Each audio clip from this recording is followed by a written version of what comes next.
为了要鼓励长辈出门运动，嘉新港的福良长期照顾服务发展协会和日照中心来合作，招这长辈互相来熟悉、互相交流，做伙运动，来刺激头脑嘛，增加因伫生活当中的人际关系。来自日照中心甲长照服务协会两个单位，计共要60位的长辈，配合老师的指示来做运动。头届看到遮侪新的朋友来遮陪因。 日照中心内底的长辈拢感觉真熟悉。这是袂歹，想大家吼能扶龙交入安吼，有咧交流安尼，啊带动遮时代做运动嘛袂歹。对身体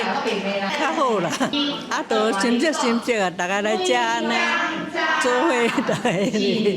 伫新港乡三间村的日照中心内底，较侪一寡行动无方便的长辈。 隔壁中央村的福良长照服务协会，就邀请长辈校员来日照中心，甲遮长辈互相熟悉，要做这场下单位的共融活动，然后长辈熟悉新的朋友，嘛鼓励因出门活动。长辈是失能等级4级以上的比较弱势的长辈，甲阮福良协会即马3间厝的长辈，伊是亚健康的长辈，会当做伙运动，互相的交融。他们到日安来，能够带动我们长辈的那个。 对话，还有他们平常的一些人际关系的沟通跟交流。福良长照服务协会表示，有发现讲因家己社区一寡长辈对出门运动的意愿拢无悬，希望透过这款方式，互因了解运动对身体的好处，然后相平的长辈透过这种连接，会当互相交流甲鼓励。记者林慧婷，家己报道。